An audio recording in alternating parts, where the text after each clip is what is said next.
Welcome to the worship services of Lifegate Tabernacle, Safilguda, Hyderabad. మన ఉదయకాల ఆరాధన ప్రార్థనతో ప్రారంభించుకుందాం. పరిశుద్ధులైన దేవా, మీ పాదాల వందనాలు, మీకు స్తుతులు స్తోత్రాలు చెల్లిస్తున్నాం. గొప్ప దేవుడు, నమ్మదగిన దేవుడు, మీకు వందనాలు చెల్లిస్తున్నాం. ఉదయకాల ఆన్లైన్ సర్వీసెస్లో మీరుండండి. మీ ఆలోచన, మీ తలంపులు నాకు దయచేయండి. భయపడకుడు అని చెప్పిన మాటలు బట్టి మీకు ఆచరిస్తున్నాం. ఎందుకంటే మీరు మా దేవుడుగా ఉన్నారు, మా ప్రభువుగా ఉన్నారు, మా నడిపించేవారు ఉన్నారు, మా బలపరచువారు ఉన్నారు. ఐ విల్ స్ట్రెంగ్తెన్ ది అని చెప్పిన మాటలు బట్టి మీకు ఆచరిస్తున్నాం.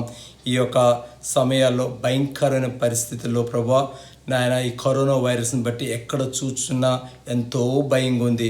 ఆ భయం నుంచి తప్పించేవారు, మనం బలపరచువారు, ఈ పరిస్థితిని ఎదుర్కోవడానికి మాకు కృపనిచ్చేవారు మీరు గనక మీకు ఆచరిస్తున్నాం.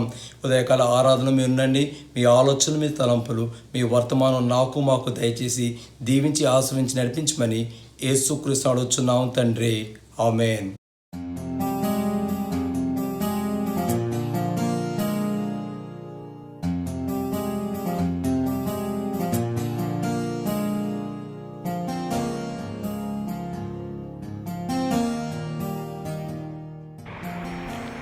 అందరం కలిసి దేవుని ఆరాధిద్దాం.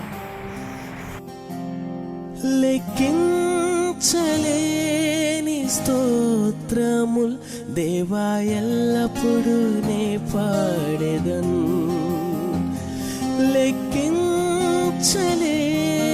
స్తోత్రముల్ దేవా ఎల్లప్పుడూ నే పాడెదన్. ఎంతవరకు నా బ్రతుకులో, ఇంతవరకు నా బ్రతుకులో నీవు చేసిన మేళ్ళకై లెక్కించలేని స్తోత్రముల్ దేవా ఎల్లప్పుడూ నే పాడెదన్. దేవా ఎల్లప్పుడూ నే పాడెదన్.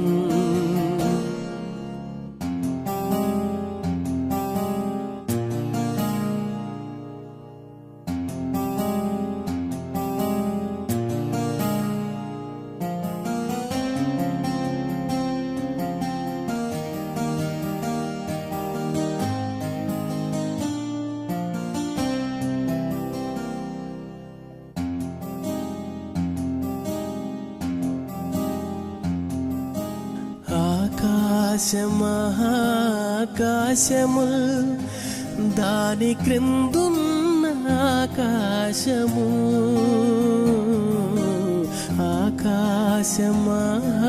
ఆకాశముల్ దాని క్రిందున్న ఆకాశము, భూమిలో కనబడునవన్నీ ప్రభువా నిన్నే కీర్తించును. భూమిలో కనబడునవన్నీ ప్రభువా నిన్నే కీర్తించును. లెక్కించలేని స్తోత్రముల్ దేవా ఎల్లప్పుడూ నే పాడెదన్.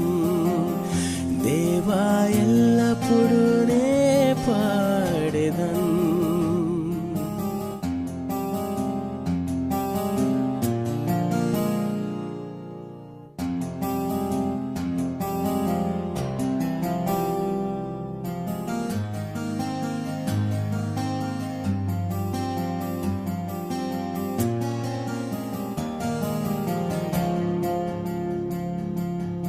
అడవిలో నివసించునవన్నీ సుడిగాలియు మంచును,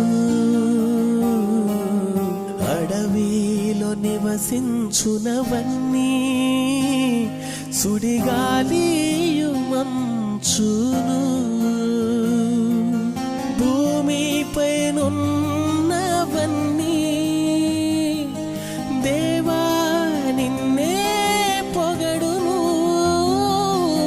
భూమిపై నున్నవన్నీ దేవా నిన్నే పొగడును. లెక్కించలేని స్తోత్రముల్ దేవా ఎల్లప్పుడు నే పాడెదను, దేవా ఎల్లప్పుడు నే పాడెదను.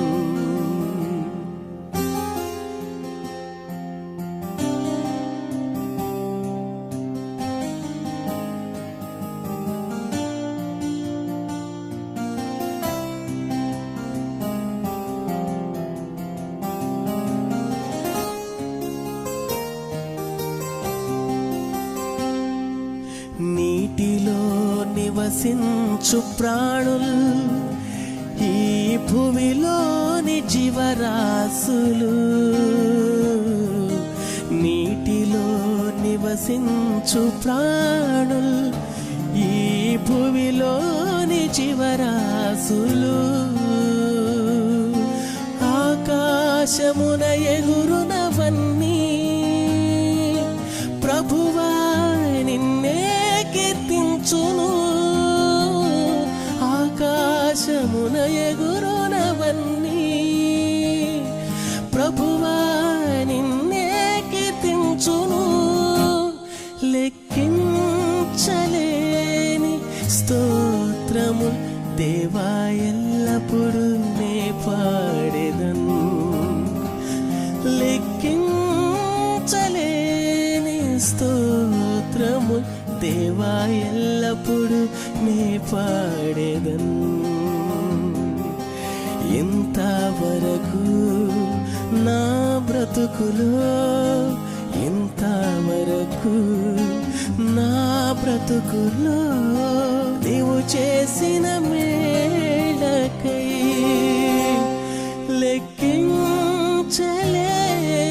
స్తోత్రము దేవా ఎల్లప్పుడు నే పాడెదను, దేవా ఎల్లప్పుడు నే పాడెదను, దేవా ఎల్లప్పుడు నే పాడెదను.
దయ చూపిన తండ్రి నీకే స్తోత్రము.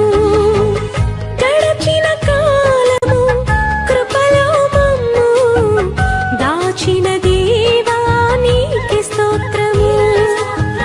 పగలో రేయి కనుపాపవలే కాచిన దేవా నీకే స్తోత్రము. మమ్ము దాచిన దేవా నీకే స్తోత్రము. కాపాడిన దేవా నీకే స్తోత్రము. మమ్ము దాచిన దేవా నీకే స్తోత్రము. కాపాడిన దేవా నీకే స్తోత్రము.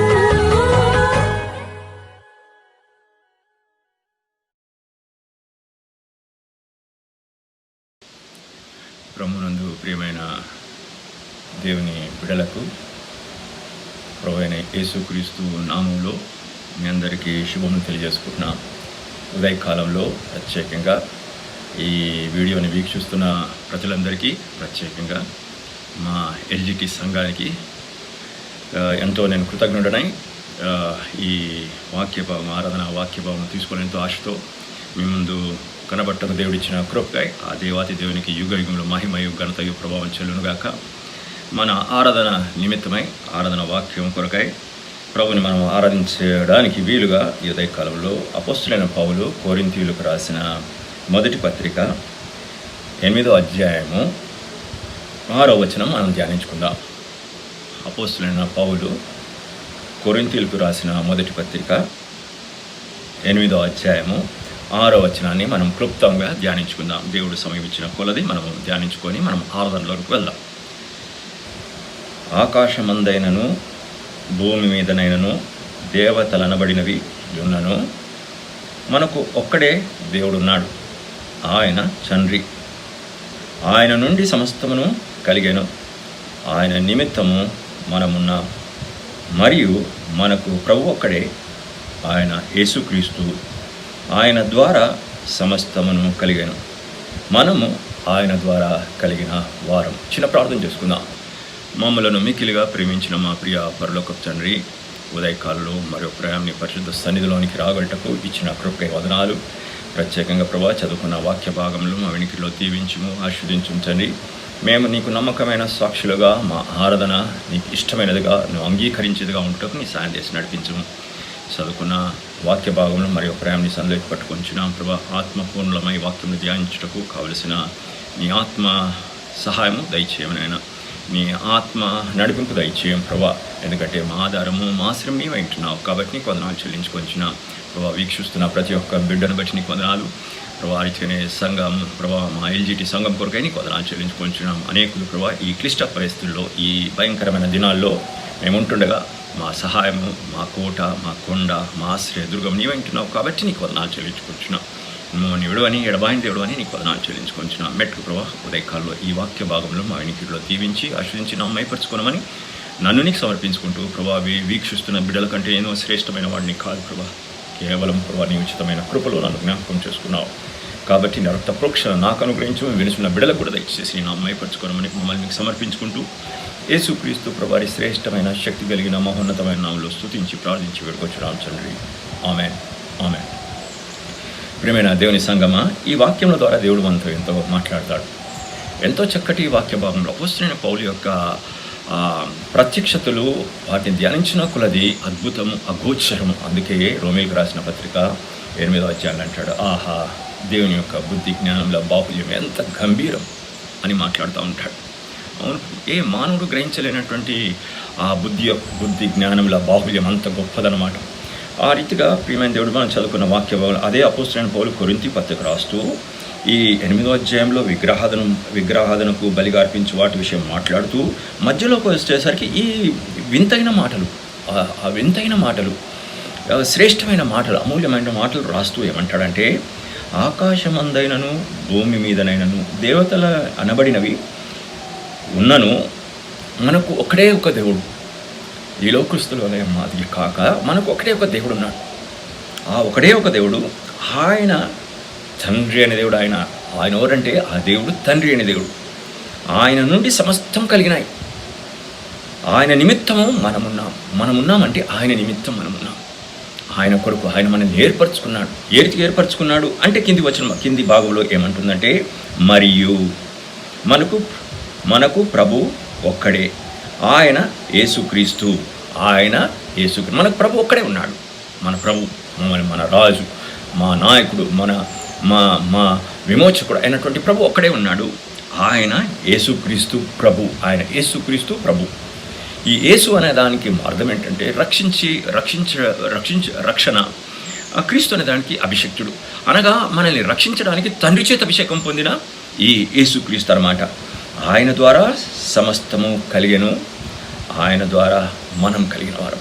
సృష్టి యావత్తు ఆయన ద్వారా కలిగింది, మనం కూడా ఆయన ద్వారా కలిగినాం. ఏ రీతి కలిగినామో అసలు ఈ దేవుడు ఎవరో కొంచెంగా మనం ధ్యానించుకుందాం, క్లుప్తంగా మనం ధ్యానించుకుందాం. మళ్ళీ ఒక పర్యాయం చదువుతున్నాను. ఆ మాటలో ఉన్న మాటలను మరి ఒక పర్యాయం చదువుతున్నా. మనకు ఒక్కడే దేవుడున్నాడు, ఆయన తండ్రి, ఈయన తండ్రి. ఆయన అనే మాటలు ఆ పదంలో 3 సార్లు కనబడతాయి. ఆయన మనకు తండ్రి, ఆయన నుండి సమస్తం కలిగాను, ఆయన నిమిత్తము మనము ఉన్నాం. అదే మనము యోహాను సువార్త మొదటి అధ్యాయంలో మనకు బాగా తెలిసిన వాక్య భాగంలే, మనకు బాగా సుపరిచితమైన వాక్య భాగంలే యోహాను సువార్త మొదటి అధ్యాయంలో తెలుగులో 3వ వచనంలో ఉంటుంది. కలిగినది ఏది ఆయన లేకుండా కలగలేదు. ఈ సృష్టిలో కలగబడిన ఏదైనా కూడా ఆయన లేకుండా కలగలేదు. అందుకే మీదేమంటాడంటే సమస్తమును, 2వ వచనం చివరి భాగంలో, సమస్తమును ఆయన మూలంగా కలిగింది. కలిగినది ఏది ఆయన లేకుండా కలగలేదు, కలిగిన సమస్తము ఆయన ద్వారా కలిగింది. అదే మాటను మనం ఇంకొంచెం ధ్యానించినట్లయితే, తండ్రి అయిన దేవుని విషయం ధ్యానించినట్లయితే, అదే ఇర్మియా గ్రంథము 51వ అధ్యాయము 15వ వచనంలో ఏముంటుందంటే, ఇర్మియా గ్రంథము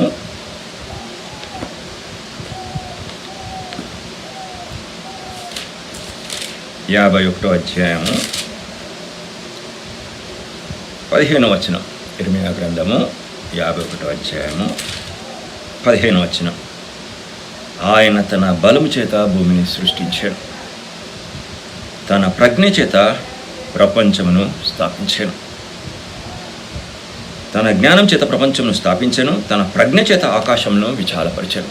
ఎటువంటి గొప్ప దేవుడు, ఎటువంటి గొప్ప సత్యాలు ఈ ఇర్మియా గ్రంథంలో రాస్తూ ఏమంటాడంటే, ఆయన తన బలం చేత భూమిని సృష్టించను, తన జ్ఞానం చేత ప్రపంచమును స్థాపించను, తన ప్రజ్ఞ చేత ఆకాశంలో విశాలపరిచిన ఈ గొప్ప దేవుడు నిమిత్తం మనమున్నాం. ఈ గొప్ప దేవుడి నిమిత్తం మనమున్నాం. అదే మరి ఒక పర్యాయము సామెతల గ్రంథం 3వ అధ్యాయము 19వ వచనంలో, సామెతల గ్రంథము 3వ అధ్యాయము 19వ వచనంలో అదే మాటను మన గ్రంథకర్త ఏమంటాడంటే, 3వ అధ్యాయము 19వ వచనంలో ఏమంటాడంటే, జ్ఞానం వలన యెహోవా భూమిని స్థాపించెను, వివేచన వలన ఆయన ఆకాశ విశాలమును స్థిరపరిచెను. ప్రియమైన దేవుని బిడ్డల, భూమి ఆకాశించిన దేవుని సన్నిధిలోనికి ఉదయకాలం మనం వచ్చేట్టున్నాం. ఆయన సన్నిధిలోనికి మనం రావాలంటే ఎంత గొప్ప భాగ్యం. ఆయన సమీపింపరాని తేజస్సులో అమరత్వంతో నిండుకున్న దేవుడై ఉంటున్నాడు. ఆ దేవుని సన్నిధిలోనికి రావాలంటే ఎంత గొప్ప భాగ్యం. మనల్ని ఎటువంటి గొప్ప భాగ్యవంతులుగా చేసినాడు దేవుడు. అందుకే ద్వితీయోపదేశకాండంలో, ఓ ఇశ్రాయేలు నీ భాగ్యం ఎంత గొప్పది, 33వ అధ్యాయంలో, ఓ ఇశ్రాయేలు నీ భాగ్యం ఎంత గొప్పది, యెహోవా రక్షించిన నిన్ను పోలిన వాడేవాడు. అవును, మనల్ని పోలిన వాడు మరొకరు లేరు. ఎవరైతే ఆయన అంగీకరిస్తారో, ఎవరైతే ఆయనను తన ప్రభువుగా దేవునిగా అంగీకరిస్తారో వారికి ఉండే గొప్ప భాగ్యం అంటే మనము ఆయన నిమిత్తం ఉన్నాం. ప్రియమైన దేవుని బిడ్డలారా, అందుకే యోబు గ్రంథంలో యోబు ఎంత చక్కగా ఆ విషయాలు వివరిస్తాడంటే, యోబు గ్రంథము 10వ అధ్యాయం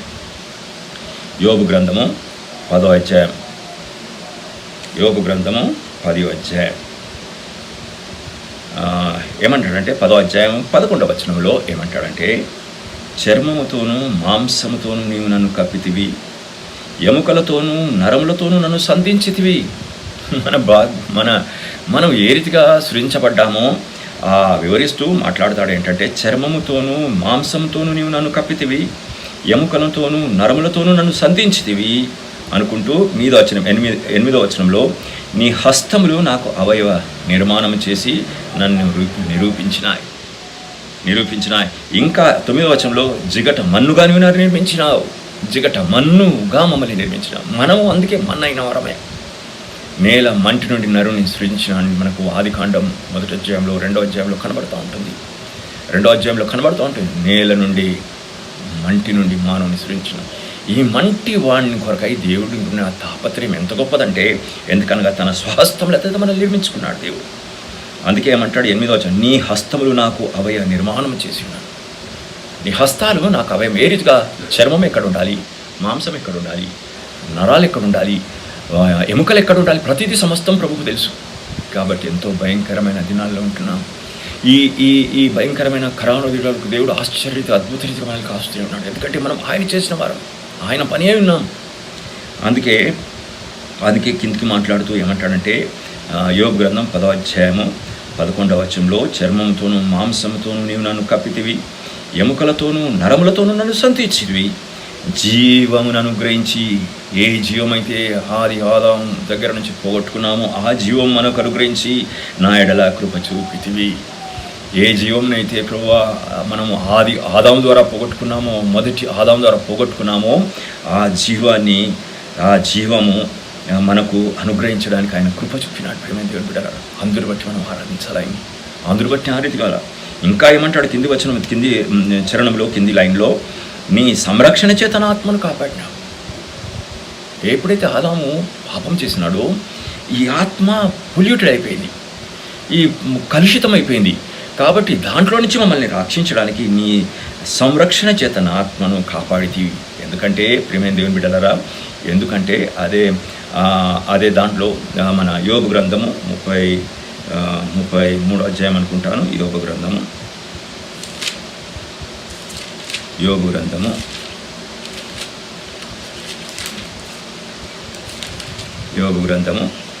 33వ అధ్యాయం 4వ వచనం ఏముంటుందంటే, దేవుని ఆత్మ నన్ను సృజించెను. దేవుని యొక్క ఆత్మ చేత మనం సృజించబడ్డా. ఆ సర్వశక్తుని యొక్క శ్వాసము మనకు జీవం ఇచ్చేదైంది. ప్రేమైన దేవుని బిడ్డలారా, సర్వశక్తుని యొక్క సర్వశక్తుని యొక్క శ్వాసము మనకు జీవం ఇచ్చింది. ఆయన ఆత్మను మనకు అనుగ్రహించి ఉంటున్నాడు. అందుకే మనం ఎఫ్ఎస్సీల పత్రిక రాసిన ఎఫ్ఎస్సీల గ్రంథంలో 13వ వచనంలో 1వ అధ్యాయం 13వ వచనం గమనించినట్లయితే, ఆయన ఆత్మచేత మనం ముద్రించబడ్డాం. ఏ చచ్చిన స్థితిలో ఉండే ఆత్మ చేత, యేసుక్రీస్తు ప్రభు వారి యొక్క బలియాగం చేత. అందుకే మనం చదువుకున్న టెక్స్ట్లో, మనం చదువుకున్న వాక్య భాగంలో మనకు ప్రభు అన్నమాట, మనల్ని విమోచించిన మన ప్రభు, మనకు విడుదలకు చేసిన మన ప్రభు ఆయన యేసుక్రీస్తు ప్రభువారు అంటున్నాడు. ఆయన ద్వారా సమస్తము కలిగినదేది ఆయన లేకుండా కలిగినది సమస్తము ఆయన ద్వారా కలిగినాయి. మనము ఆయన ద్వారా కలిగిన, అనగా త్రిత్వమైన దేవునిలో మనం ఉన్నాం. ఈ దేవాతి దేవుడు ఒక్కడే అని యేసుక్రీస్తు ప్రభు యొక్క బలియాగం ద్వారా మనం గ్రహించగలిగిన ఆయన అందుకే మొదటి పత్రిక యోహాను సువార్త 1వ అధ్యాయంలో ఏమంటాడంటే, యోహాను సువార్త 1వ అధ్యాయంలో ఏమంటాడంటే, యోహాను సువార్త 1వ అధ్యాయం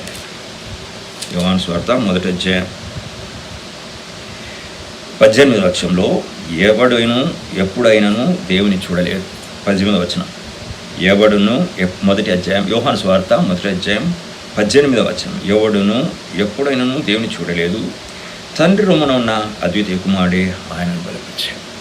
ఈ తండ్రి అనే దేవుని నువ్వు గ్రహించాలంటే, తండ్రి అనే దేవుని నువ్వు ఎరగాలంటే ఆ ప్రియ కుమారుడు ఈ లోకానికి రావాల్సి వచ్చింది. ఈ లోకానికి రావడమే కాదు, ఆయనను ఆ ప్రియ కుమారుడిని ఆయన ఆ కల్వరిగిరిలో బలిగా అర్పించవలసి వచ్చింది. ఆయన నీకు ప్రభువుగా ఉండడానికి, నీ నాయకుడిగా ఉండడానికి, నీ విమోచకుడుగా ఉండడానికి ఆ ప్రియుడిని ఆ కల్వరిగిరి యాగం ద్వారా అర్పించవలసి వచ్చింది. ఎప్పుడైతే ఆయన అంగీకరించినామో అప్పుడు, అందుకే మనము బాగా తెలిసిన అపోస్తుల కార్యంలో అపోస్తులైన పౌలు ఆ సంఘాన్ని హింసించడానికి వెళ్తున్నప్పుడు, ఆ సంఘాన్ని సర్వనాశనం చేయడానికి బయలుదేరి వెళ్తున్నప్పుడు, ఆ దమస్కు మార్గంలో ఎప్పుడైతే దేవుడు ఆయన సంధిస్తున్నాడో అప్పుడు మొట్టమొదటిగా అపోస్తులైన పౌలు అన్నమాట అంటే, ప్రభువా నీవెవడు అంటాడు. అప్పటికే ఆయనలో కార్యం జరిగిపోయింది. ఆ దేవాతి దేవుని యొక్క పాత్రగా ఆయనను వాడుకోబోతున్నాడు. కాబట్టి ప్రభువా నీవెవడు అంటాడు, అనగా ప్రభువుని ఆయన అంగీకరించినట్టుగా మనం. ప్రభు అంటే లార్డ్, ఆయన మన యజమానుడు, ప్రభు మన యజమానుడు. అదే అంటాడు ఇక్కడ మనం చదువుకున్న లేఖన భాగంలో 1 కొరింథీయులకు రాసిన పత్రిక 8వ అధ్యాయంలో 2వ, మరియు మనకు ఆయన ప్రభు, ఆయన యేసుక్రీస్తు ఆయన ద్వారా సమస్తమును కలిగినాయి, ఆయన ద్వారా మనము ఆయన ద్వారా కలిగిన వారు. ఇంకా మనం ముందుకు వెళ్ళాలనుకుంటే, ఇంకా లోతుకు వెళ్ళాలనుకుంటే అపోస్తలుల 17:28 ఏమంటాడంటే, మనం ఆయనదు ఏమంటాడు, మనం ఆయనదు బ్రతుకుచున్నాం, చలించున్నాం, ఉనికి కలిగి ఉన్నాం. ఇంకా ముందుకు వెళ్తే రోమిలకు రాసిన పత్రికలకు వెళ్తే, మనము బ్రతికినను ప్రభు కోసం బ్రతుకుచున్నాం, మనం చనిపోయినను ప్రభు కోసం చనిపోతున్నాం. అంటే మనము మన సొత్తు కాదు. అదే మనం చదువుకున్న వాక్య భాగంలో, మనం చదువుకున్న కొరింథీ పత్రికలో మనం చదువుకున్న కొరింథీ పత్రికలో మీరు మీ సొత్తు కాదు అనే మాటను మనం చూస్తుంటాం. 6వ అధ్యాయంలో 3వ అధ్యాయంలో మొదటి కొరింథీ పత్రిక 3వ అధ్యాయంలో ఏమంటాడంటే, దయచేసి క్షమించండి, 6వ అధ్యాయంలో మీరు మీ సొత్తు కాదు, విలువ పెట్టి కొనబడిన వారు గనుక మీ దేహంతో దేవుని మహిమపరచుడి. 6వ అధ్యాయం చివరి భాగంలో. కాబట్టి ప్రియమైన దేవుని బిడ్డలారా, మనము మనవారం కాదు. We have been redeemed by the precious blood of Jesus Christ. We are not of our own. మనం మన వాళ్ళం కాదు, మీరు మీ సొత్తు కాదు అని ప్రభు చెప్తున్నప్పుడు మనం ఏం చేస్తామంటే, ఎప్పుడు మన సొంత నీతి మీద, మన సొంత బలం మీద ఆధారపడుతూ ఉంటాం. ఇలాంటి పరిస్థితుల్లో కూడా మానవులు ఏదేదో తలంపులు చేసా ఈ కరోనా వైరస్ ప్రాంతం ఎంతో చేస్తుంటారు. దేవుని కృపలో మనల్ని ఇంకనూ భద్రపరిచినాడు, సజీవులకు చేర్చినాడు. ఎంత భయంకరమైన విపత్తు ఇంకా రాబోతుందో తెలియదు మనకి. కానీ దేవుడు ఒక మాట సెలవిస్తే ఎంతో గొప్ప కార్యాలు మన పట్ల మన జీవితంలో మనము చూడగలుగుతాం. ప్రియమైన దేవుడు బిడ్డలారా, మనం కాబట్టి ఏమంటాడే, మనము ఆయన ద్వారా కలిగిన వారు. ఎటువంటి గొప్ప సంతోషం, ఎటువంటి గొప్ప ఆనందం. అదే యోబు అన్నట్టుగా చర్మముతోనూ నరములతోనూ నన్ను సంధించినాడు. ఇంకా మనం ముందుకు వెళ్ళినట్టయితే ఎఫెసీయులకు రాసిన పత్రిక 10వ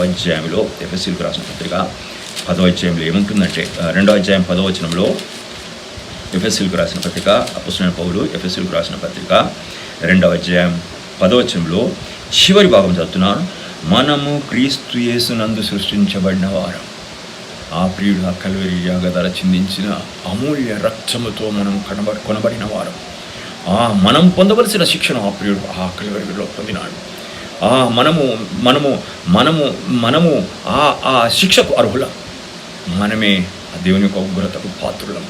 కానీ ఈ యేసుక్రీస్తు ప్రభువారు, ఈ ఉత్తరవాది, ఈ విమోచకుడు, ఈ ప్రభు మనకెందుకు ఆయన ప్రభు అయినాడంటే, తండ్రి యొక్క ఉగ్రతను ఆయన భరించినాడు. ఎందుకంటే నువ్వు భరించలేవు, నీ శక్తి చాలదు. ఈ చిన్న కరువు వస్తేనే, ఈ చిన్న క్షామం వస్తేనే నువ్వు తట్టుకోని స్థితిలో, ఎంతో గందరగోళ పరిస్థితిలో ఉన్న నిన్ను రక్షించడానికి ఆ ఉగ్రతను ఆయనపై భరించినాడు. యేసుక్రీస్తు ప్రభువారు భరించినాడు. ఆ ఉగ్రతను భరించి నీకు ప్రభువుగా ఉండడానికి ఇష్టపడ్డాడు.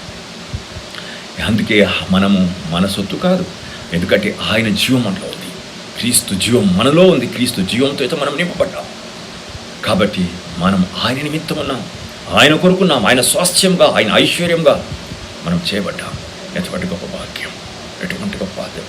ఇట్లా చేసుకోవడానికి ఆ ప్రియుడు, ఆ దేవాతి దేవుడు, అంధకారంలో వెలుగు కలుగా అని పలికిన దేవుడే క్రీస్తు యేసు ప్రభువును గురించిన జ్ఞానం నిమిత్తమై నా హృదయంలో ప్రకాశించాడు. ఉదయకాలంలో నీ హృదయంలో కూడా ప్రకాశించాడు. కాబట్టి ఇది నీ బాధ్యత. నీ బాధ్యత, నీ కర్తవ్యం ఏంటంటే, ప్రభువా నీకు వందనాలు, ప్రభువా నీ పాదచెందులో సాష్టాంగ పడుతున్నాను అని ఆరాధించడం నీ బాధ్యత, నీ కర్తవ్యం. నువ్వు చాలా మటుకు నేను గమనిస్తుంటాను, ప్రజలు లెక్కలేనితనం ఎక్కువైపోతూ ఉంటుంది. కనీసం ఇప్పుడైనా ఇలాంటి దుర్భరమైన దినాల్లో ఉన్నప్పుడైనా ప్రభుని నువ్వు ఆరాధించాలని ఇలాంటి పరిస్థితి తీసుకొని వచ్చినాడేమో. నువ్వు ఆరాధిస్తే ఈ గొప్ప కీడు నుంచి మనం తప్పించబడతామేమో. దేవుడు నేను ఆరాధనగా చేసుకున్నాలని ఇష్టపడ్డా కూడా, స్వరక్తం ఇచ్చి కొన్నా కూడా దేవుని ఆరాధించుకుని ఉంటే ఏ రీతిగా ఉంటాం మనం? ఏ రీతిగా మనం కృతజ్ఞులమే ప్రభువుకు ఉండగలుగుతాం? కాబట్టి ప్రియమైన దేవుని మీద ఇందు నిమిత్తమే మనం ఆరాధించాలి. ఆయన చేతి పనైన we are masterpiece of God.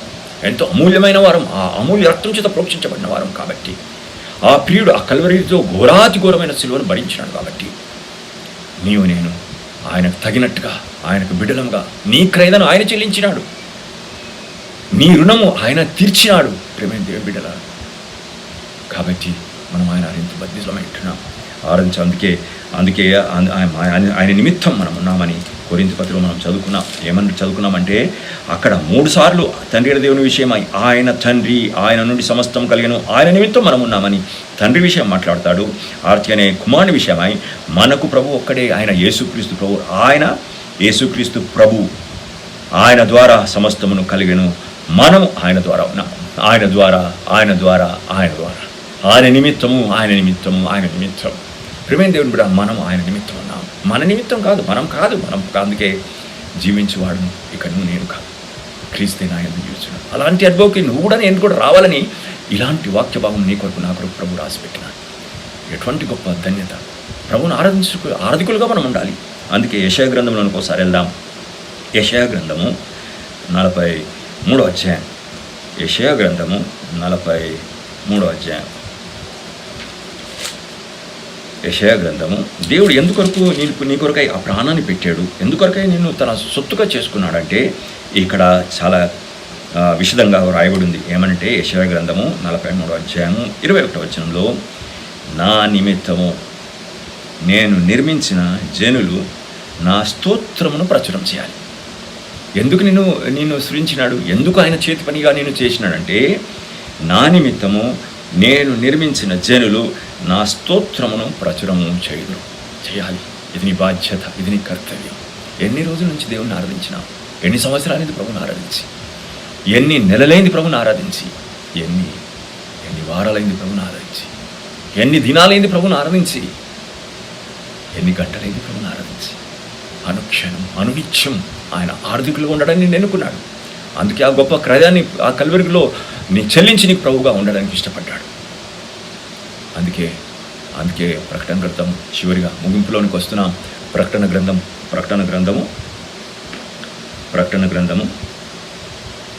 4వ అధ్యాయం. ప్రకటన గ్రంథము 4వ అధ్యాయం. ప్రకటన గ్రంథము 4వ అధ్యాయం. ఇక్కడ 8 నుంచి చదివితే చాలా బాగుంటుంది. నేను కొంచెమే చదువుదాం అనుకున్నాను, కానీ 8 నుంచి చదివితే మృత్యుంజయుడై తిరిగి లేచి తండ్రి కృపార్శ్వమున ఆసీనుడైన ఆ దేవాతి దేవుని ఈ కొనియాడుచున్న గొప్ప మాటల్ని మనము 8వ వచనంలో ఉండి చదువుకోవచ్చు. ఆ 4 జీవులలో ప్రతి జీవికి 6 రెక్కలుండెను. అవి చుట్టూను రెక్కల లోపట్ను కన్నులతో నిండి ఉన్నవి. అవి భూత వర్తమాన భవిష్యత్ కాలములలో ఉండు సర్వాధికారియు దేవుడునగు ప్రభు పరిశుద్ధుడు పరిశుద్ధుడు పరిశుద్ధుడు అని మానక రాత్రింబోలు చెప్పుచుండును. ఆ సింహాసనమునందు ఆసీనుడై ఉండి యుగయుగములు జీవించున్న వానికి మహిమయు ఘనతయు కృతజ్ఞతాస్తులు కలుగును గాకని ఆ జీవులు కీర్తించుండగా, ఆ జీవులు ఏం చేస్తున్నాయి? కీర్తిస్తున్నాయి. ఆ 4 జీవులు ప్రభుని కీర్తిస్తుండగా ఆ 24 పెద్దలు సింహాసనమునందు ఆసీనుడై ఉండి వాన్ని ఎదుట సాగిలపడ్డారు.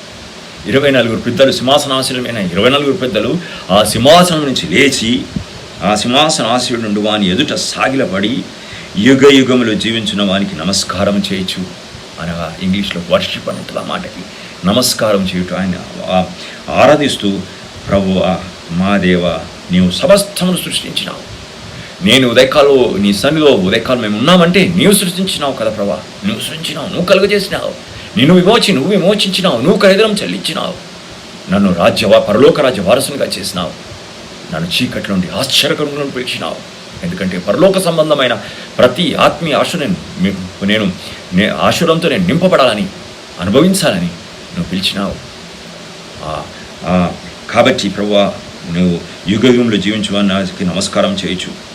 ప్రభువా 11వ వచనం, ప్రభువా మా దేవ, నీవు సమస్తమును సృష్టించినావు, నీ చిత్తమును బట్టి అవి ఉన్నాయి, దానిని బట్టి సృజించబడెను గనుక నీవే మహిమ ఘనత ప్రభావాలు పొందరని చెప్పుచు తమ కిరీటములను ఆ సింహాసనం మీద చేసి. కిరీటము ఘనతకు సాదృశ్యం. ప్రియమైన బిడ్డల, ఈరోజు నన్ను గమనిస్తాను, ప్రభువును ఆరాధించే బిడ్డలు ఆ కుర్చీల మించి లేవడానికి ఇష్టపడరు. ఇక్కడ ఆ 24 పెద్దలు జ్యేష్ఠులు, ఆ 24 పెద్దలు ఏం చేస్తున్నారంటే సింహాసనం ఏమంటున్నారంటే వారు లేచి ఆయన ఎదుట సాగిలపడ్డారు. ప్రియమైన దేవుడు, సాగిలపడే అనుభవం, సాగిలపడేటంటే నాకు ప్రతి ఎంతమంది దైవజనులు గుర్తొచ్చాడు. అబ్రహాము సాగిలపడే అనుభవంలోకి వెళ్ళిపోయినాడు, యాకోబు సాగిలపడే అనుభవంలో వెళ్ళినాడు, ప్రభా మోషే సాగిలపడే అనుభవంలో వెళ్ళినాడు, ప్రభా దావీదు మహారాజు సాగిలపడే అనుభవం వెళ్ళినాడు. ఎంతోమంది గొప్ప గొప్ప దైవజనులు ఉన్నారు సాగిలపడే అనుభవం. ప్రియమైన దేవుడు బిడ్డ, ఇది ఒక విశ్వాసికి సాగిలపడే అనుభవం చాలా ప్రాముఖ్యమైంది. ఎప్పుడైతే సాగిలపడే అనుభవం గమనిస్తామో ఆధ్యాత్మిక మనం బలపరచబడతాం, సంఘ క్షేమాభివృద్ధి కొరకు పాటుపడగలుగుతాం. ప్రభుని ఏ రీతిగా ఆరాధించాలో, అందుకే ప్రభుని ఏ రీతిగా ఆరాధించాలో మనకు దేవుడు వివరిస్తూ ఉంటాడు. సాగిలపడే అనుభవం ప్రియమైన దేవుని బిడ్డలు. కాబట్టి వారు సాగిలపడి ఏమంటారంటే, సాగిలపడి 11వ వచనం, నీ చిత్తమును బట్టి అవి సృజించబడెను, దానిని బట్టి సృజించబడెను గనుక నీవే మహిమ ఘనత ప్రభావాలు పొందనరుడు అని చెప్పుచూ తమ కిరీటంలో ఆశీర్వాదం. ఏమాత్రం వారు ఘనత తీసుకోవట్లేదు, ఏమాత్రం వారు తమ గొప్ప ఘనతను తీర్చుకోవడం. ఘనతకు సాదృశ్యం కిరీటం ఆయన పాదశంలో పడవేసి సింహాసనం ఎదుట, మేము కాదు ప్రభు, మాకు కాదు, అందుకే కీర్తన మాకు కాదు యెహోవా, మాకు కాదు, కేవలం నీ నామకే మహిమ కలగాలి అని ఆయన ఆరాధించినాడు. ప్రియమైన దేవుని ఉదయకాలం అలాంటి ఆరాధికుల కొరకై ఆ దేవాది దేవుడు ఎదురు చూస్తున్నాడు. ఏ రీతిగా తప్పిపోయిన కుమారుని కొరకై తండ్రి ఎదురు చూసినాడు, ఆర్జిగానే తన కొరకై ఆరాధికుల కొరకై తను ఆరాధించే ఆత్మతో సత్యంతో ఆరాధించే బిడ్డల కొరకై ప్రభు ఎదురు చూస్తున్నాడు. తలను ఉంచుకుందామా? తలను ఉంచుకొని ఏ రీతిగా సమరయ స్త్రీతో యేసుక్రీస్తు ఈ లోకంలో ఉన్నప్పుడు అమ్మ ఒక కాలం వచ్చింది. ఆ కాలం ఏంటంటే తండ్రిని ఆరాధించు, ఆత్మతోనూ సత్యంతో ఆరాధించే సమయం వచ్చింది. అదే ప్రియమైన దేవుడు ఇందాక మనం చదువుకున్న లేఖన భాగంలో తండ్రి అయిన దేవుడు చాలా సమస్తం కలిగిన తండ్రి అయిన దేవుని నిమిత్తమన్నా మనము యేసుక్రీస్తు ప్రభులో ఆయన చేసిన పని అయి ఉన్నాం. దీన్ని ఒప్పించడానికి ఆత్మదేవుడు మన హృదయాల్లో ఎప్పుడైతే పనిచేస్తాడో, ఈ త్రిత్వంలో మూడో వ్యక్తి అయినట్టు ఆత్మదేవుడు ఎప్పుడైతే పనిచేస్తాడో, ఆత్మచేత మనం ముద్రించబడిన వారమై బిడ్డలమని ఎప్పుడైతే ఎరుగుతామో అప్పుడు మనం ఆయన సన్నిధిలో తలలు వంచక ఉండలేము, ఆయన సన్నిధిలో సాగిలపడకుండా ఉండలేము, ఆయనను ప్రభువానికి వందనాలు తండ్రి అని ఒక మాట చెప్పకుండా మనం ఉండలేము. కాబట్టి ఇటువంటి అనుభవం ప్రతి ఒక్క విశ్వాసి మనమందరము వీక్షిస్తున్న బిడ్డలందరూ అలాంటి ఆరాధికులుగా ఉండాలని ఉదయకాలంలో ప్రభు ఆశిస్తున్నాడు. ప్రత్యేకంగా మా ఎల్జిటి సంఘంలో ఉన్న బిడ్డలు ప్రభుని ఆత్మతోనూ సత్యంతోనూ ఆరాధించాలని ప్రభు ఇష్టపడుతున్నాడు. కాబట్టి ఉదయకాలం తలలు వంచుకొని ఆయన పాదముల చెంత చేరి, ఆయన క్రాళ్ళు ఏతిగా మరియ ఆయన పాదముల చెంత చేరి ఆయన గురించింది. ఏతిగా అబ్రహాము ఆయన ఆరాధించినాడు, ఏతిగా దావీదు మహారాజు ఆయన సన్నిధిలో సాగిలపడ్డాడు. ఉదయకాలం మనం కూడా సాగిలపడదాము. రండి, మనం అందరం ఆయన సన్నిధిలో సాగిలపడదాం. ఇలాంటి పరిస్థితుల్లో మాకు తీసుకొని వచ్చినావు ప్రభువానికి వందనాలు. ఆయన సమస్తం ఆయన స్వాధీనంలో ఉన్నాయి. కాబట్టి ఏదైనా ఆయన చేయకూడదు. మనల్ని ఏ పరిస్థితిలో గుండా కూడా ఆయన మనం తీసుకొని వెళ్ళగలుగుతాడు. కాబట్టి ఇలాంటి ఆరాధకుల కొరకే ప్రభు ఎదురు చూస్తున్నాడు. ఒకవేళ నువ్వు ఆరాధిస్తే ఈ క్షామం నుండి దేవుడు మనల్ని విడిపిస్తాడేమో. నువ్వు ఆరాధిస్తే దేవుడు నిన్ను రక్షించాలని, ఈ తెగుల నుంచి మమ్మల్ని విడిపించాలని ఎదురు చూస్తున్నాడేమో. కాబట్టి ప్రియమైన దేవుని బిడ్డల, ప్రియమైన సంగమం, ఎప్పటిదాకా ఆరాధన చేయండి, పిలిచేగల దయతో ప్రభుని ఆరాధిద్దాం, ఆయన మొక్కుదాం, ఆయన పూజిస్తాం, ఆయన గణపరుచుకుంటూ ఆయన సన్నిధిలో మనము సాష్టాంగ పడదాం. కాబట్టి మనం చదువుకున్న వాక్య భాగంలో మనకు దేవుడు ఒక్కడే ఉన్నాడు, ఆయన తండ్రి. ఆయన నుండి సమస్తమును కలిగిన ఆయన నిమిత్తం మనం ఉన్నాం. మనకు ప్రభు ఒక్కడే, ఆయన యేసుక్రీస్తు. ఆయన ద్వారా సమస్తమును కలిగాను, మనము ఆయన ద్వారా కలిగిన ఇటువంటి గొప్ప దేవుని ఆయన ద్వారా కలిగిన బిడ్డలంగా, ఆయన నామం పెట్టబడిన బిడ్డలుగా, ఆయన చేత విమోచించే బిడ్డలుగా ఆయన పాదశంలో సాగిలపడి ప్రభుని ఆరాధిద్దాం. దేవుడి వాక్యాన్ని దీవించుగాక. ప్రార్థన చేసుకుందామండి. జీవంగలేసియా కృపగల నా పరలోక తండ్రి, మరొకసారి నీ సన్నిధికి మేము సంఘంగా రావడానికి ఇచ్చినటువంటి నీ కృపను బట్టి నీకు వందనాలు చెల్లిస్తున్నాం ప్రభా. నీ వాక్యాన్ని బట్టి నీకు వందనాలు చెల్లిస్తున్నాం. అవును తండ్రి, నీవే గొప్ప దేవుడు, సర్వోన్నతుడు, సర్వాధికారమైనటువంటి దేవుడు. ప్రభానికి స్తోత్రములు. భూమికి నీ ఆకాశమునకు నీ ప్రభుడు నీవే తండ్రి, నీవే సృష్టికర్తవు ప్రభా. నీకు వందనాలు చెల్లిస్తున్నాను నాయన.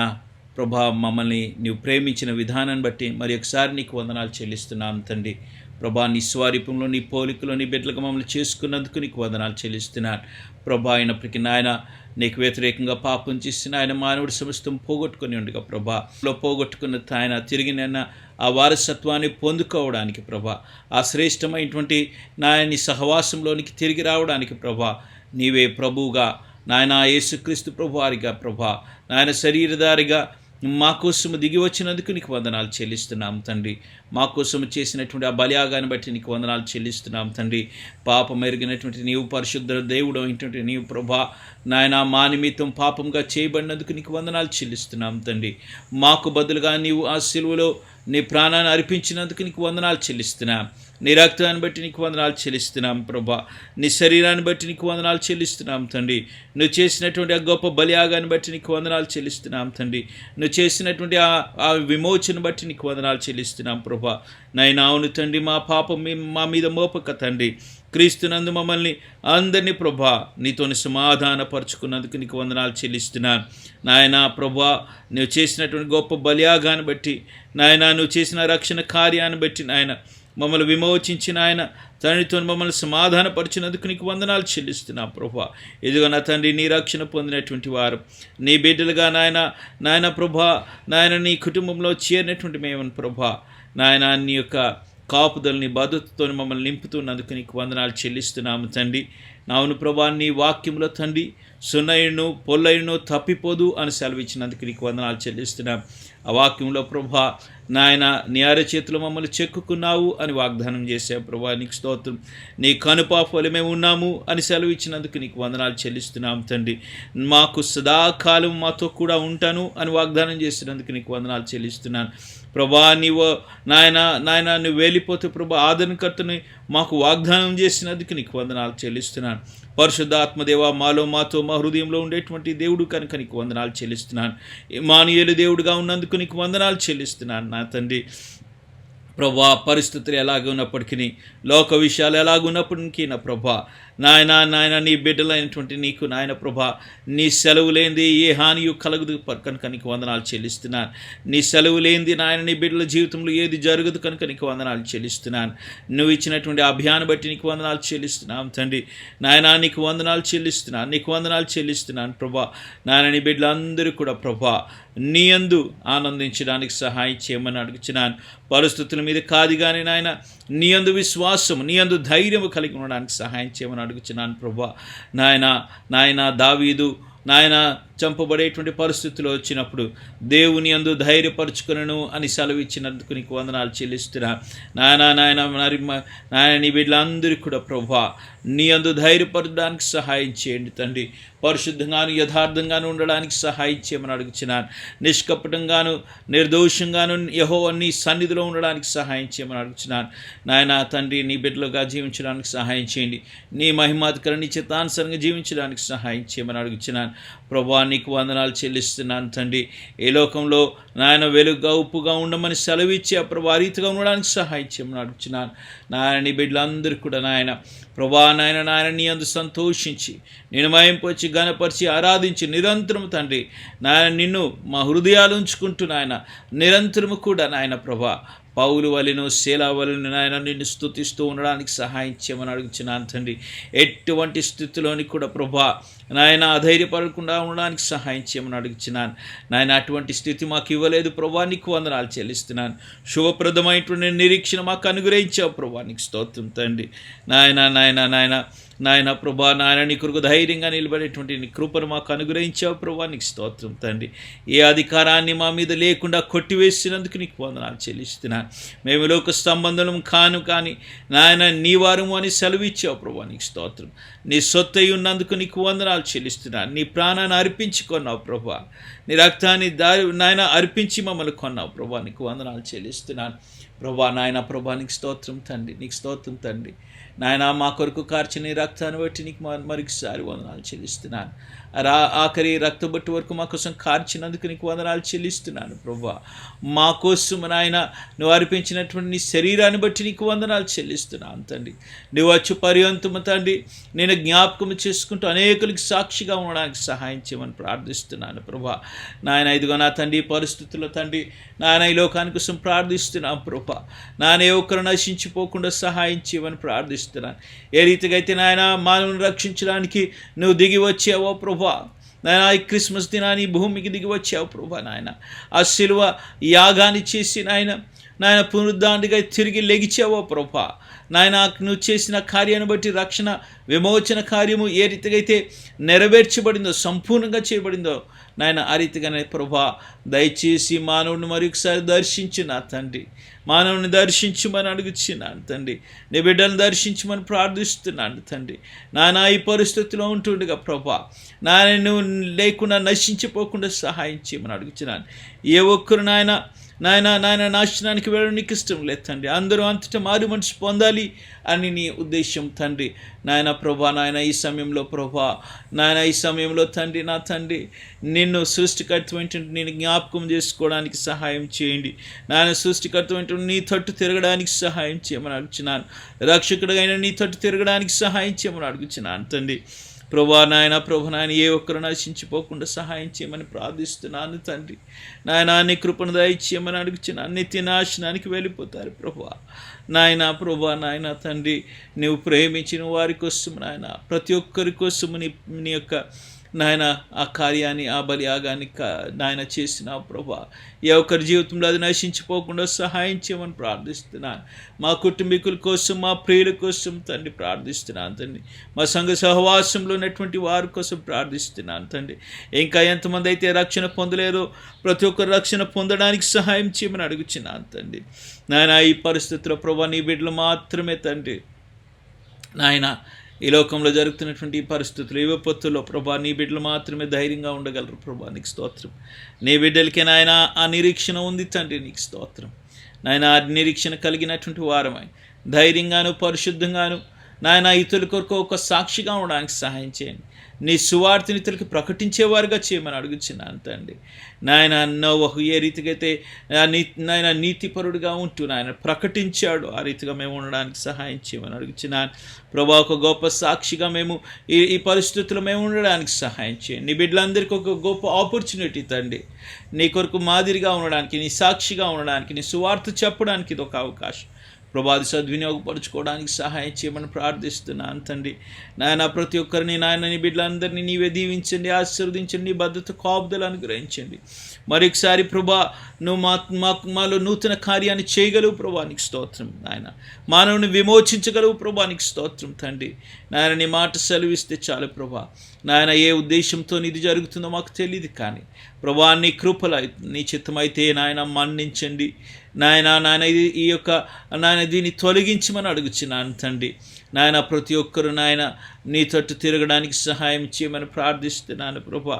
నాయన ప్రతి ఒక్కరు నీ తట్టు తిరగడానికి సహాయం చేయమని ప్రార్థిస్తున్నాను తండ్రి. ఏ రీతిగా అయితే అరణ్యంలో ప్రభా మోషే ఇత్తడి సర్పాన్ని ఎత్తగా ప్రభా నాయన దాన్ని చూసిన వారు బ్రతికేరో ప్రభా. ఈ సమయంలో తండ్రి నిన్ను చూడడానికి నాయన వారు నిత్య మరణం నుంచి బ్రతికింపబడడానికి సహాయం చేయమని అడుగుచున్నాను తండ్రి. నిత్య జీవాన్ని పొందుకోవడానికి నీ కృపను దయచేయమని ప్రార్థిస్తున్నాను ప్రభా. ఇదిగో నా తండ్రి ఇంతవరకు నాయన నీ సన్నిధిని మాకు నీ ఆరాధనలు అనుగ్రహించినందుకు నీకు స్తోత్రం తండ్రి.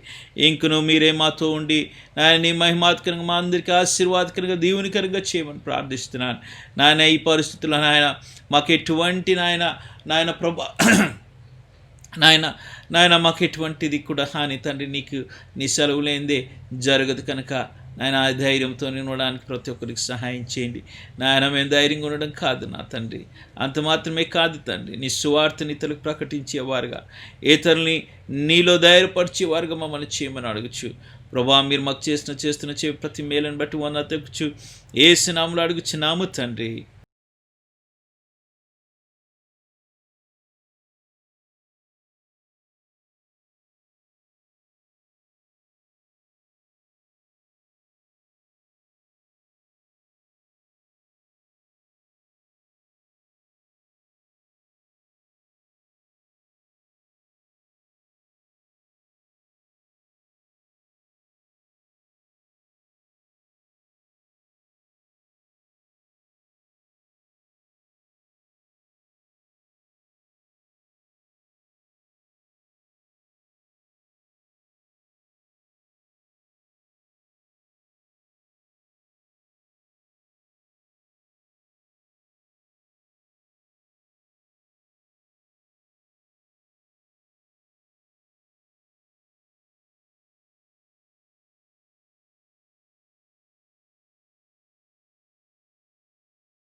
1997 పాట పాడుకున్నామండి. నీ వాక్యమే నన్ను బ్రతికించెను, బాధలలో నెమ్మదినిచ్చెను. నీ వాక్యమే నన్ను బ్రతికించెను, బాధలలో నెమ్మదినిచ్చెను. కృపాశక్తి దయాశక్తి సంపూర్ణుడా, వాక్యమై ఉన్న యేసు వందనమయ్యా. కృపాశక్తి దయాశక్తి సంపూర్ణుడా, వాక్యమై ఉన్న యేసు వందనమయ్యా. జిగటగల ఊబి నుండి లేవనెత్తెను, సమతలమగు బండపై నన్ను నిలిపెను. జిగటగల ఊబి నుండి లేవనెత్తెను, సమతలమగు బండపై నన్ను నిలిపెను. నా పాదములకు దీపమాయెను, నా పాదములకు దీపమాయెను. సత్యమైన మార్గములో నడుపుచుండెను, సత్యమైన మార్గములో నడుపుచుండెను. నీ వాక్యమే నన్ను బ్రతికించెను, బాధలలో నెమ్మదినిచ్చెను. శత్రువులను ఎదుర్కొనే సర్వాంగ కవచమై యుద్ధమునకు సిద్ధ మనసు ఇచ్చుచున్నది.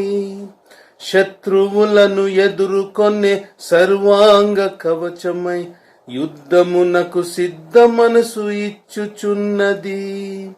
అపవాది వేయుచున్న అగ్ని బాణములను, అపవాది వేయుచున్న అగ్ని బాణములను ఖడ్గము వలె అడ్డుకొని ఆర్పివేయుచున్నది. ఖడ్గము వలె అడ్డుకొని ఆర్పివేయుచున్నది. నీ వాక్యమే నన్ను బ్రతికించెను, బాధలలో నెమ్మదినిచ్చెను. పాల వంటిది జుంటె తేనె వంటిది, నా జిహ్వకు మహామధురమైనది. పాల వంటిది జుంటె తేనె వంటిది, నా జిహ్వకు మహామధురమైనది. మేలిమి బంగారు కన్న మిన్నైనది, మేలిమి బంగారు కన్న మిన్నైనది. రత్నరాసుల కన్నా కోరదగినది, రత్నరాసుల కన్నా కోరదగినది. నీ వాక్యమే నన్ను బ్రతికించెను, బాధలలో నెమ్మదినిచ్చెను. కృపాశక్తి దయాశక్తి సంపూర్ణుడా, వాక్యమై ఉన్న యేసు వందనమయ్యా. కృపాశక్తి దయాశక్తి సంపూర్ణుడా, వాక్యమై ఉన్న యేసు వందనమయ్యా. Let us pray. Our most gracious and wonderful God, I thank you and praise you for this wonderful privilege and honor to come into your holy presence and worship your holy, blessed and wonderful name. Thank you, Lord, for this wonderful privilege to exalt your holy, blessed and wonderful name. And Lord, and come into your presence, taking advantage of this wonderful technology that you have given us to communicate with one another, Lord, and to express our thoughts, Lord, share our thoughts and have communication with one another. Thank you and praise you for your great love for us, especially at this time, Lord, when the whole country and the world is in turmoil, totally shattered, totally in fear, totally anxious, Lord, unable to do anything about it. But we thank you as God's people. Lord, we have hope in thee because you are our hope. And that hope is so great that we will not be put to shame at any point of time. Thank you for the wonderful gift of salvation that you've given us, for shedding your precious blood on the cross, giving your life as a sacrifice for our sins. You died and rose again and you're alive forevermore. Lord, I thank you for the wonderful gift of salvation to rejoice in Thee and to hope in Thee. Thank You for Your precious word You've given us. Lord, thank You for the guidance of the Holy Spirit of God in our lives, the leadership and lordship of our Lord Jesus Christ every moment of our lives. Lord, give us Your grace as we have spent few moments meditating upon Your word. I pray that You would lead us, guide us, strengthen us, that we may take courage from Your word. Lord, let this be a blessing to me and blessing to all those who are hearing online. Lord, let Thy name be exalted and let every one of us be edified and be born again and be strengthened in Thee and take courage from Your word. I give all glory and honor to Your name, for I ask all this with humble thanksgiving praises in Jesus Christ's precious and wonderful name. Amen. Dear brothers and sisters, I praise God and thank Him for this wonderful privilege, Lord, to share the Word of God with my church using this online facility. I thank our God for this wonderful technology, Lord, using the various means of communication to communicate with one another across the globe. And especially at this time, Lord, at this time when the whole world is shut down, our country is shut down, and the churches are shut down more importantly. And as God's people, we don't have a place to get together and worship Him. But we thank and praise God for this wonderful privilege He has given us, that we can use this facility to communicate with one another and to listen to God's word and be strengthened. Especially at this time when COVID-19, along with its devastating effects, are really troubling the world, and so many people have died as a result of that, and there is total shutdown everywhere. But we praise and thank God that we can communicate with one another in this way. So at this time I would like to share a few thoughts from the Word of God. And please turn, if you have your Bibles with you, please turn your Bibles to Job chapter 14. The book of Job chapter 14, we'll read a few verses from the beginning. Here it says, "Man that is born of a woman is of few days, and full of trouble. He cometh forth like a flower, and is cut down. He fleeth also as a shadow, and continueth not. And dost thou open thine eyes upon such a one, and bringeth me into judgment with thee? Who can bring a clean thing out of an unclean? Not one. Seeing his days are determined, the number of his months are with thee, thou hast appointed his bounds that he cannot pass." Here in this portion we see that Job, he acknowledges the fact that God is in total control of all the issues of life and death that belong to mankind. Because in Psalm 68, verse 20, it says, "He that is our God is the God of salvation, and unto God the Lord belong the issues from death." That is what it says here. Here Job is saying that a life of a man is very short and it's full of troubles. Verse 1 and 2 it says that a life is short for a human being in this world. And in verse 4 it says that all are sinners. No one is clean. And then in verse 4 it says, then comes death. And verse 3 it speaks about a judgment that every human being has to face. In verse 5 it says about appointed times, that God has appointed certain things to human beings in their lives. And I'm going to speak about this appointment. I'm going to speak about two appointments that this portion conveys to us. And the first one is appointment of death. Appointment of death. See, the present world, Job expresses his trouble there. See, he says that man is full of trouble. A man that is born in this world is full of trouble. So right from the time we see from Adam's time, life has been troublesome for the entire human beings. And here, in the present world that we are living in, it is filled with anxiety. People are anxious. This COVID-19, with its devastating effects, is ruining the lives of people. People are unable to come to terms with a kind of solution that they can arrive at. Total lockdown everywhere. Troubles of life. See, at this time, jobs are affected. People are losing their jobs. The economy is going back. And we see the stock market is down. And business losses are there everywhere.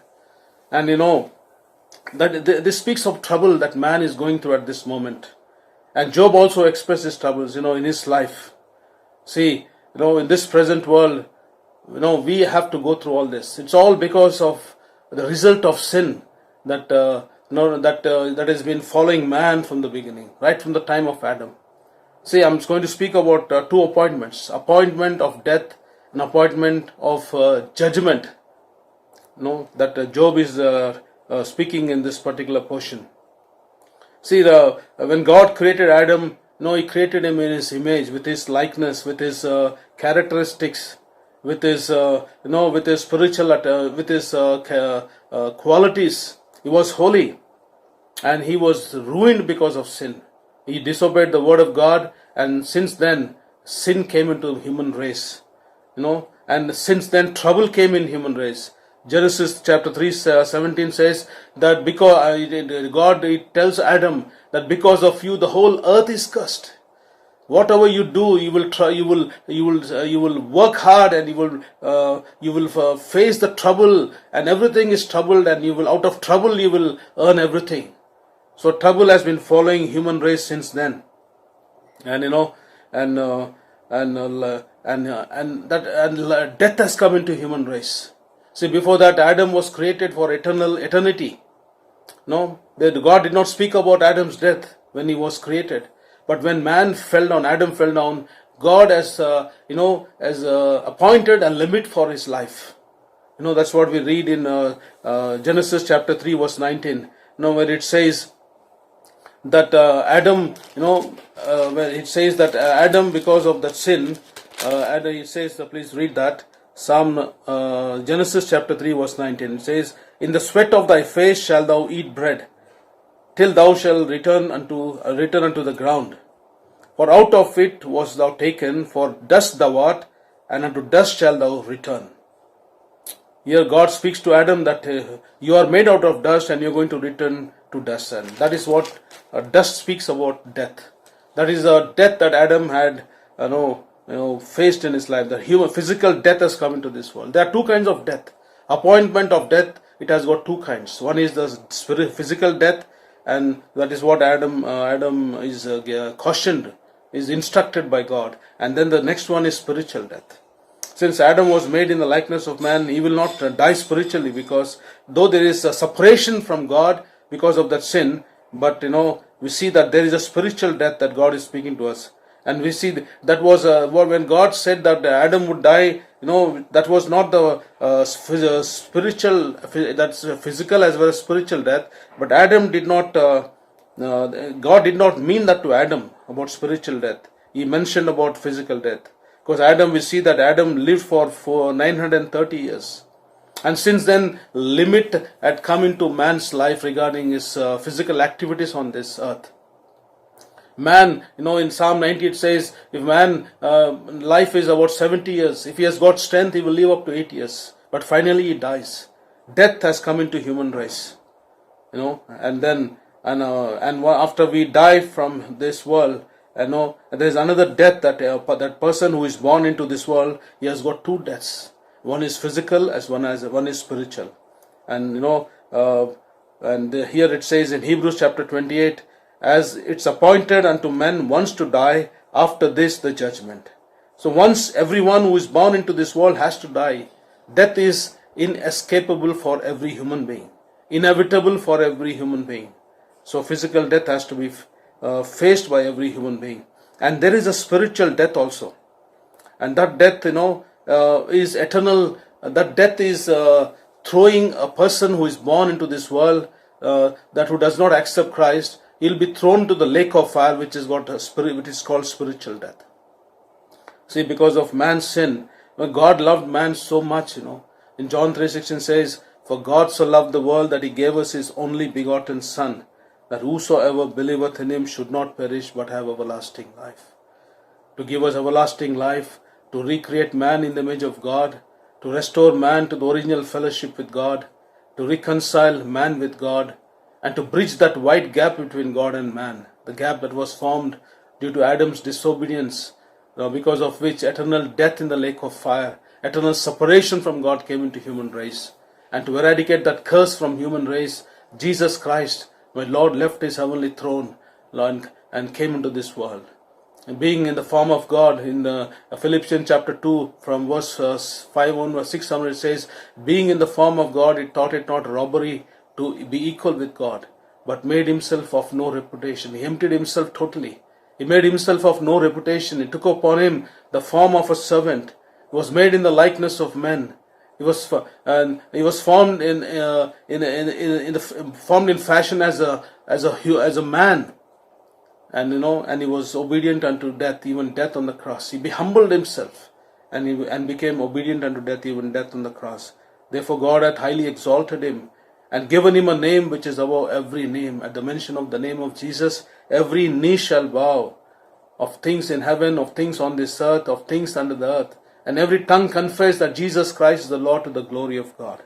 So God loved us so much, because death came into human race, Jesus Christ, God himself had to come into this world in the form of Jesus Christ. And so 1 Corinthians chapter 15 verse 22 says, for as in Adam all die, even so in Christ all shall be made alive. We all die in Adam because of the sinful nature. That's why, in Psalm chapter 51 verse 5, it says, David says, behold, I was shapen in iniquity. In sin did my mother conceive me. By sin, we are sinners in the sight of God. By birth, we are sinners in the sight of God. Romans chapter 3 verse 10 says, there is none righteous, no, not one. Romans 3:23 it says, for all have sinned and come short of the glory of God. For Romans 6:23 says, the wages of sin is death, and the gift of God is eternal life. That gift is from the Lord Jesus Christ, who came into this world, took the sins of the whole world upon him, and died on the cross of Calvary, so that we may be accepted accepted by God through the blood of Jesus Christ.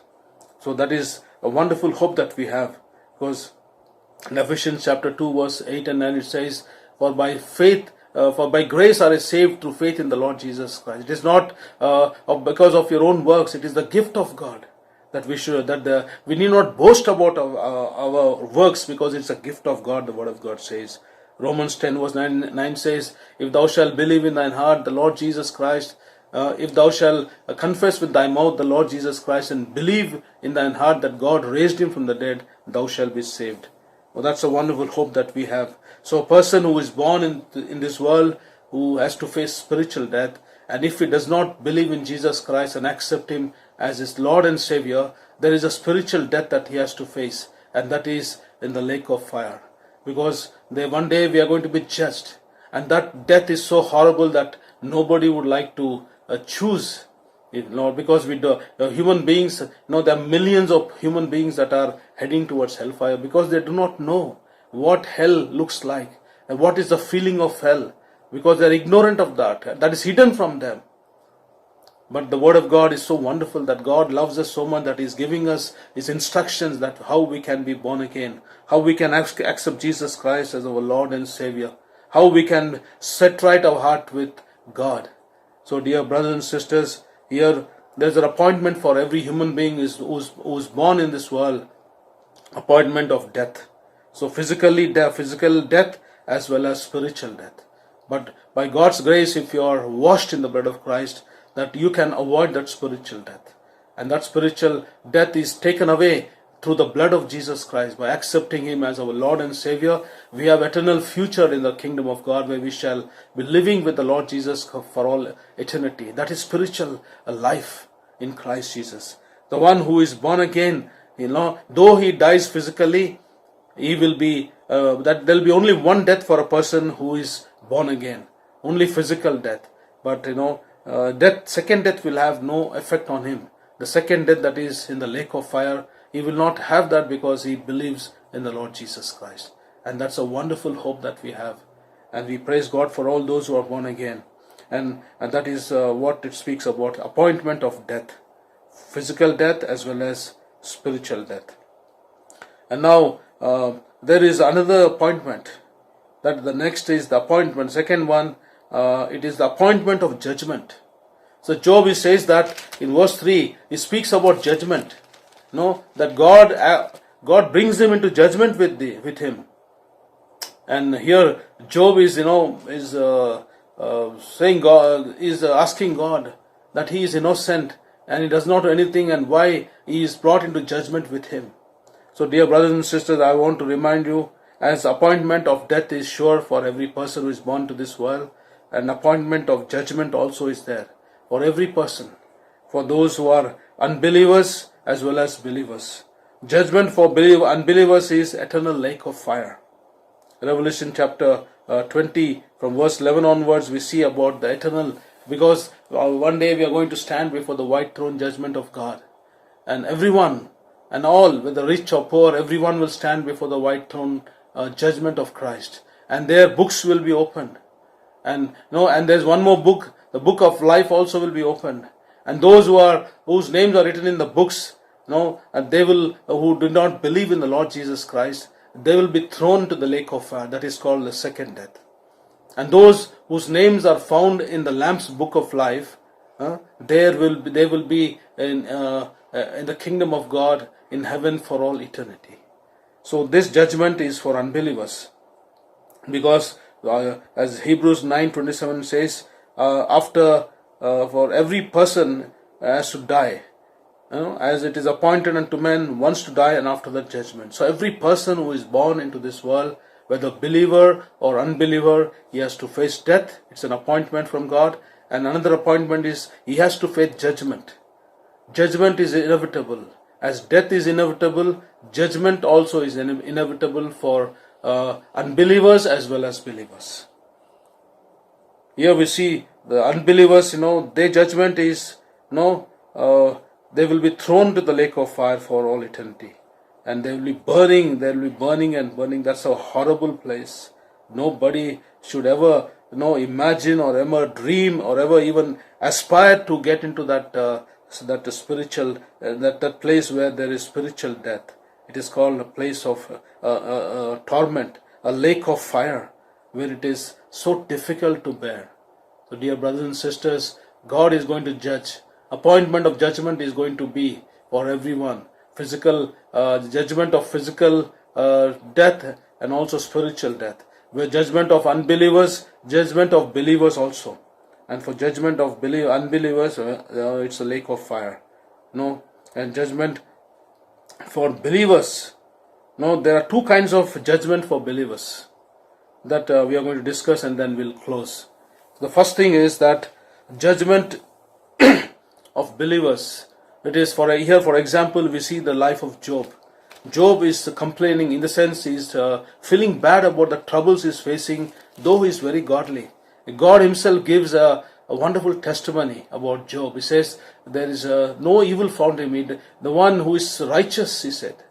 There's no one on the face of the earth like Job. He tells Satan, when Satan discusses about Job with God, God says that there is none like Job. We read that in the book of Job, first chapter. He is righteous. He knows how to eschew evil. And Satan, after that, Satan takes permission from God and troubles him. We see the troubles Job faces in his life. He loses all the property. His property, all his cattle and everything is destroyed. And he loses his children, and they all die. And he loses his health also, when his sores upon his body, unable to bear that sickness, and he takes a stone and rakes his wounds, so badly he feels. And his wife, added to that, his wife, he says, why don't you curse God and die? So Job, facing so much of trouble, he says, you brought me into judgment with thee. So that is a sort of a judgment for Job. What kind of judgment it is? It is a judgment because of trials. So that judgment is for testing and trials. God allowed Satan to try him, to test him. And Job, and that's the reason, Satan troubled him in all aspects, and God allowed the trouble. Without God's permission, no believer on this earth can be tested or can be tried.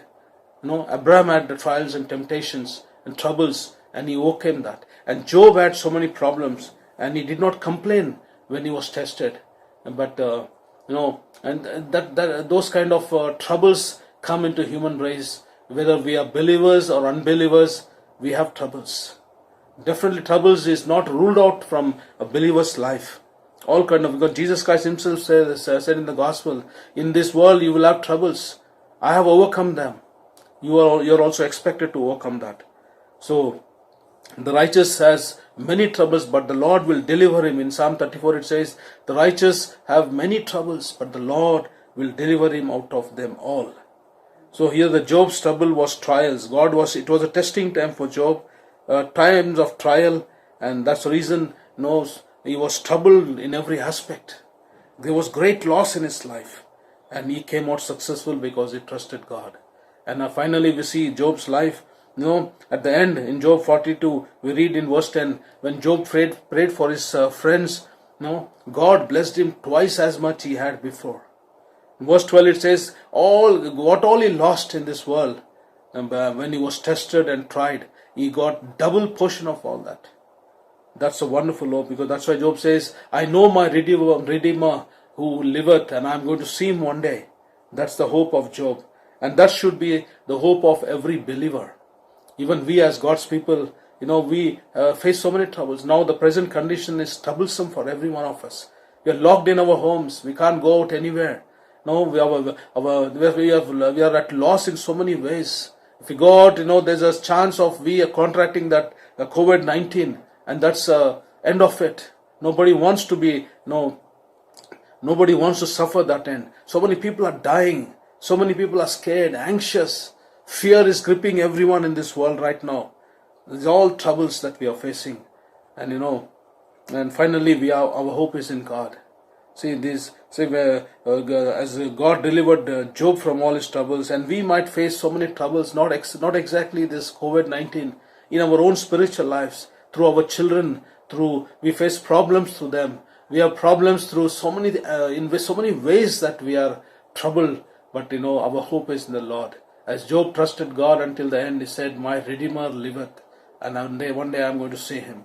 In a similar way, we should also say as God's people, when we are tested and tried, that one day our God is going to deliver us from all this. Ultimate victory shall be ours. That is the hope of every Christian. And there is one more judgment for believers. That judgment is because of a believer's own fault. Because many times we believers backslide. We commit so many sins in this world, and we are judged. We are judged. Even while living in this world, we are judged. The judgment of God is upon us as upon we believers, even while we are living in this world, if we sin against God. If we backslide and commit sins that we are not supposed to commit. And Lord, He brings us into judgment with Him, and He says that, and we are judged by that. We see the life of David. We see David committed adultery in his life. And after that he committed murder. He killed Uriah. And after that we see, was that the end of that? And that did not that we don't see any bad thing happening to David. That's not the end of it. He thought that he would get rid of Uriah and then marry Bathsheba. He did so, but that's not the end of it.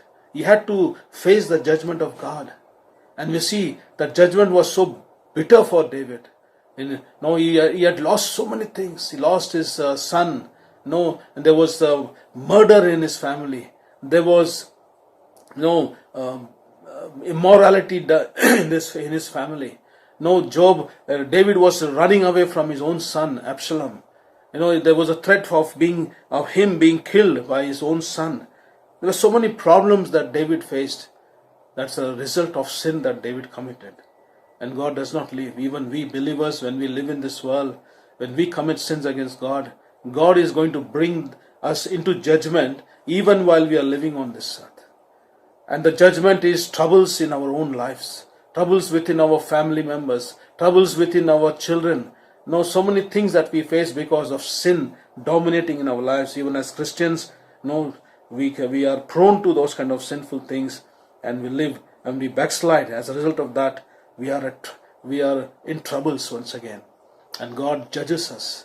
And those troubles we face even while living on this earth, and those troubles, they carry us into eternity. When we go to meet the Lord, and one day there is a judgment for every believer, as there is judgment for unbelievers, judgment for believers is also there. And on that day, God will ask us what. In 2 Corinthians chapter 5 verse 10, it says that everyone is going to stand before the judgment seat of Christ.